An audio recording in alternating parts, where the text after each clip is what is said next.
E nesse sentido, abrir a cabeça para o mundo que chega.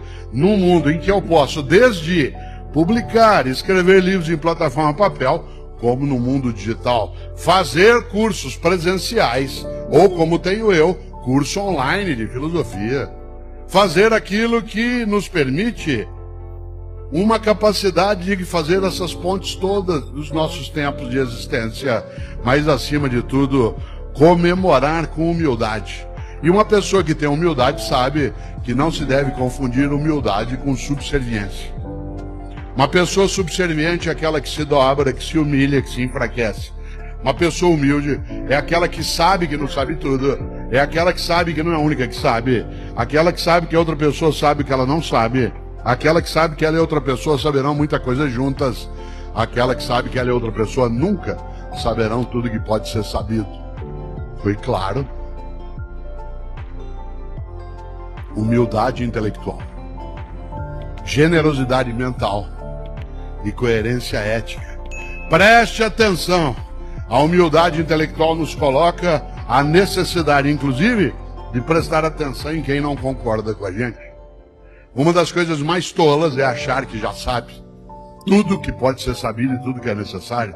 Eu, Cortella, nunca esqueço.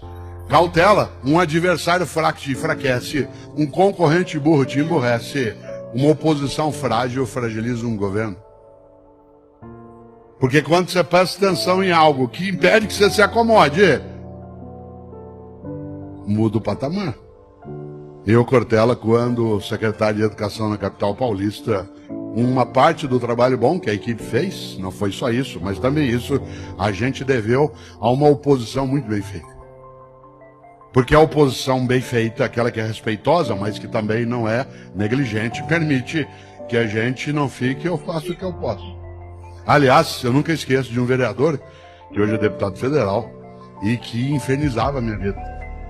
E eu sou grato a ele. Quando eu encontro com ele, eu agradeço por em nome da minha equipe, porque ele, para o meu desespero, era o presidente da Comissão de Educação da Câmara Municipal. E ele era da oposição. E por lei, ele podia chamar a mim, executivo, toda semana na Câmara para prestar esclarecimento. E ele chamava. E toda semana eu tinha. Um dia, inclusive, na Câmara, eu cheguei a perder a cabeça na discussão e pratiquei aquilo que chamaria de desacato. Ele não notou na hora, senão ele teria mandado me prender. Porque na hora da discussão, uma hora eu falei, vereador, meu sonho é dar o nome de Vossa Excelência para uma escola municipal. Ele falou, ué, mas não pode nome de gente viva. Eu falei, então...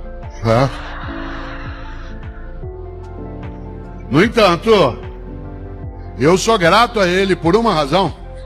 Ele dificultou o envelhecimento de ideias e práticas. Ele fez com que eu, servidor público, com a equipe que estava, que eu não acomodasse, sentasse, relaxasse e achasse tudo bem. Eu faço o que eu posso. Aqui não adianta fazer nada. Pra que isso? Bobagem. Alguém tem que fazer alguma coisa. Para nós lidarmos com o nada ficou no lugar, também com as nossas inconstâncias, com as perturbações, nós temos de ter clareza da importância de saber lidar, sim, com o medo. E a única maneira de lidar com o medo é o enfrentando, e se enfrenta o medo com coragem. Eu, por um acaso, ontem, falava com 2 dos meus filhos, numa conversa em que a gente se comunicava virtualmente e falava com eles ao mesmo tempo, e nós falamos de uma questão mais próxima dentro da família, em que se falava da dificuldade de lidar com algumas coisas. Será que acontece? Não acontece? Eu disse, vocês me ouviram dizer a vida inteira, a única maneira de enfrentar fantasma é acender a luz. A única maneira de você enfrentar fantasma, se você acha que tem fantasma no lugar, ou se tem um monstro no lugar, para usar um termo mais infantil, é você acender a luz. Por quê? Ao acender a luz, se ele estiver lá, você vai ter que enfrentá-lo. Se ele não tiver, esqueça. O que não dá é ficar em estado de tensão, imaginando que o fantasma lá está. Tem que ter o ato corajoso de acender a luz. E ao acendê-la, repito, se ele está lá, vai ter que enfrentar. Se ele não está, sossegue, relaxe e descanse. Nesta hora, coragem. Coragem não é uma mera euforia em que você, vamos que vamos. Coragem tem que ser preparada. Coragem é uma disposição preparada. E esse preparo vem não só com o nosso aprendizado individual, mas aquilo que a gente tem ao ver outras pessoas também. O que elas sabem, né, o que elas conhecem. Olha que coisa, há 20, 30 anos, uma regra do mercado era assim: a minha competência acaba quando começa o do outro. Quem tinha uma competência guardava para si. Eu vou guardar para mim, senão eles me dispensam. E quem não tinha uma competência ficava quieto. Eu não vou falar nada, senão eles me mandam embora. Hoje as duas atitudes são perigosas. Se eu tenho uma competência e guardo para mim, eu fortaleço a mim e enfraqueço o grupo. Se eu tenho uma incompetência e guardo para mim, em vez de buscar a saída, eu até protejo a mim naquele momento e deixo o grupo com o elo da corrente mais fragilizado. A regra especial num tempo de mudança e velocidade é: quem sabe, reparte. Quem não sabe, procura. Quem sabe, reparte. Quem não sabe, procura. E aí nós construímos essas nossas condições, como eu dizia, né, da coragem. Eu tenho até um livro chamado A Sorte Segue a Coragem. A sorte segue a coragem, porque uma das frases que mais se ouve às vezes: mas esse cara tem uma coragem, hein? Olha, esses dois caras fundaram a empresa há alguns anos, olha o tamanho que é. Cuidado! A coragem é a competência preparada. Ela é a possibilidade de você, tendo uma situação que pode ser danosa, pode ser inadequada, consegue preparar-se para enfrentá-la. E claro, isso exige também prestar atenção naquilo que não se sabe. E mais do que tudo, atualizar a cabeça. Aproveite o dia. Carpe diem, porque a gente não sabe o que virá amanhã. A gente tem vontade disso em algumas vezes, né?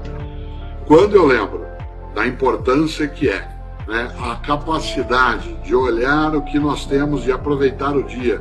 E John Lennon, quando se referia muito à ideia, né, viva o presente, porque a vida é o que está acontecendo agora, enquanto você está pensando no futuro.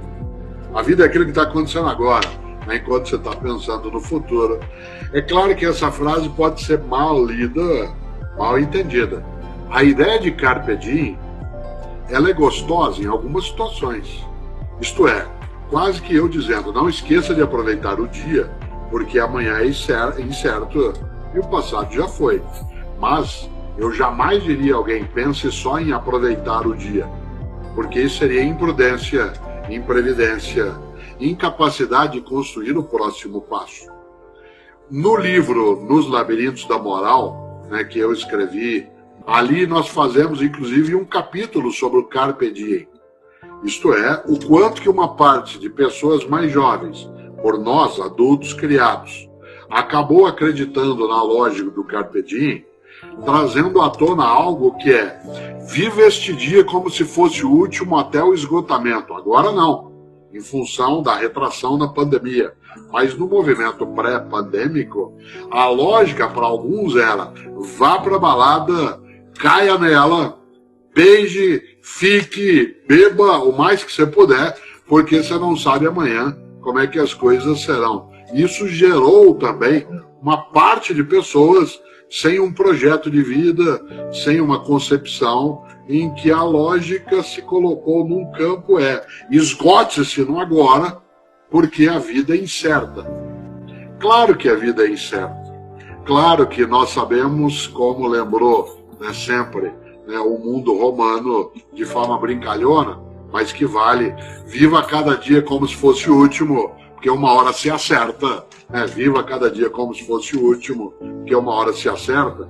Mas viva cada dia como se fosse o último, entendendo: não deixe passar os momentos em que a felicidade, a alegria intensa, a exuberância podem ser pegos. Mas não pense apenas no agora, porque isso te colocará numa rota que só as divindades, ou a divindade, a depender da crença, pode oferecer. Né? O Lulinha lembrava antes, uma das coisas da marca religiosa, é necessário trazer aquilo que está na Bíblia hebraica, quando, né, se faz menção a olhar os lírios do campo. Depois, na crença cristã, Jesus de Nazaré retoma isso. Olhai os lírios do campo, que é o nome de um maravilhoso livro do Érico Veríssimo. Olhai os lírios do campo, eles não fiam nem tecem. E mesmo Salomão nunca teve um manto como esse, né? Viva! Cada coisa tem o seu horário, há tempo de chorar, há tempo de rir.